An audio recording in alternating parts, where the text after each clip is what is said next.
राजीव गांधी जब prime minister थे तो एक दिन रोते रोते अमेरिका पहुंच गए। ये हमारे देश में भिखारी की बड़ी बुरी आदत है। इस देश का प्राइम मिनिस्टर भी भिखमंगई की तरह से बात करता।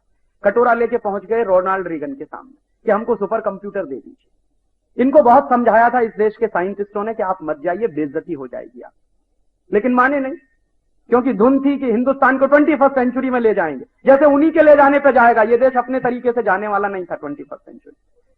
तो पहुंच गए अमेरिका में भीख मांगने के लिए। क्या भीख मांगा रोनाल्ड रीगन से कि हमको सुपर कंप्यूटर दे दीजिए, और क्या चाहिए आपको, क्रायोजेनिक इंजन चाहिए। तो रोनाल्ड रीगन ने कहा कि सोचेंगे। फिर पीछे पड़े उनके बाद दोबारा फिर पहुंच गए अमेरिका कि आपने क्या सोचा। तो रोनाल्ड रीगन ने कहा कि हमने सोचा है कि हम आपको न तो सुपर कंप्यूटर देंगे और न हम आपको क्रायोजेनिक इंजन देंगे। अमेरिका की दो कंपनियां थी उस समय, एक थी IBM इंटरनेशनल बिजनेस मशीन, जो चाहती थी कि इंडियन गवर्नमेंट से कोई एग्रीमेंट अगर साइन हो जाए तो हमारा सुपर कंप्यूटर हिंदुस्तान में बिक जाए। कंपनी के मन में था, लेकिन रोनाल्ड रीगन ने कहा कि यह संभव नहीं। उसके बाद मैकडोनल्ड डगलस चाहता था, मैकडोनल्ड डगलस आज भी चाहता है कि हम हिंदुस्तान को अपना क्रायोजेनिक इंजन बेचें, लेकिन रोनाल्ड रीगन ने कहा कि यह भी संभव नहीं। तो बेचारे मुंह लटकाए हुए अमेरिका से वापस लौट आए। जो बेइज्जती हुई वॉशिंगटन में वो अलग हुई। यहां से बड़े तामझाम के साथ गए थे सुपर कंप्यूटर मांगने, क्रायोजेनिक इंजन मांगने, वहां से खाली हाथ लौट आए और यहां आके एक दिन लिटरली CSIR के साइंटिस्टों की मीटिंग में रो पड़े कि मैं गया सुपर कंप्यूटर मांगने, क्रायोजेनिक इंजन मांगने, लेकिन मुझे नहीं मिला।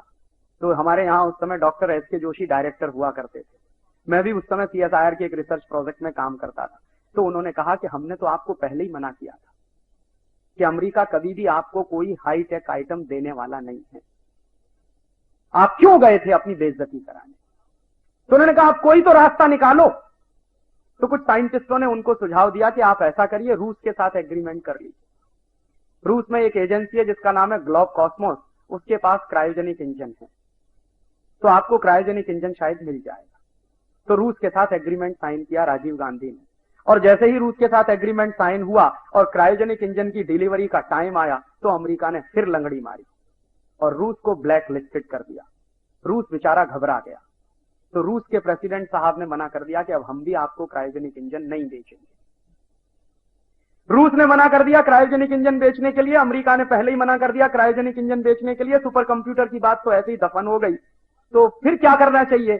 तो एक दिन हमारे कुछ साइंटिस्टों ने कहा कि आप ये जो कटोरा लेके भीख मांगते हैं, क्यों नहीं इंडियन साइंटिस्टों को कहते कि वो सुपर कंप्यूटर बनाए, क्यों नहीं इन साइंटिस्टों को कहते कि वो इस देश में क्रायोजेनिक इंजन बनाए।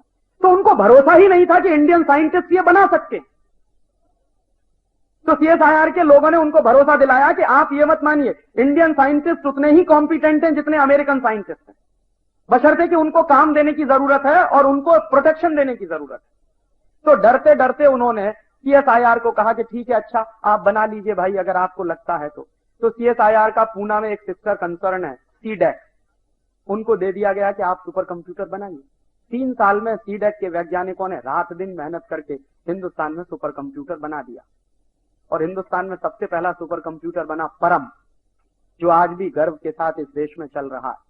ये टेलीविजन पर ये आंखों देखा मौसम का हाल जो देखते हैं, वो 100% इंडिजिनस सुपर कंप्यूटर का कमाल है परम का, जो इस देश में बना है।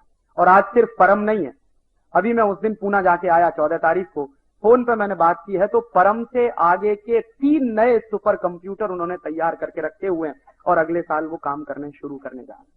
मैंने उनसे पूछा इनकी क्षमता कितनी है, तो उन्होंने कहा कि अमेरिका की किसी भी कंपनी के सुपर कंप्यूटर के मुकाबले हमारा कम नहीं है। 64,000 मेगाबिट्स के सुपर कंप्यूटर जो अमेरिकन कंपनियां इस समय बना रही हैं, वो CDAC के लोगों ने बना दिया 3 साल में। और दूसरी जानकारी मैं आपको दूं कि उसी CSIR का एक सिस्टर कंसर्न है जिसका नाम है DRDO, defence research development organisation. वहां के वैज्ञानिकों ने रात दिन मेहनत करके क्रायोजेनिक इंजन तैयार कर लिया है। हो सकता है दिसंबर के अंत तक आपको यह सूचना मिल जाए कि क्रायोजेनिक इंजन भी इस देश में बन गया। तो टेक्नोलॉजी कभी वहां से नहीं आती, टेक्नोलॉजी हर देश को अपनी बनानी पड़ती, और यह दुनिया का सबसे खरा सच है। आज के जमाने में टेक्नोलॉजी सबसे बड़ा हथियार है, इसलिए कोई देश किसी दूसरे देश को अपनी लेटेस्ट टेक्नोलॉजी कभी नहीं देता। वो ऐसी टेक्नोलॉजी आपको दे देंगे जो उनके लिए बेकार हो चुकी है।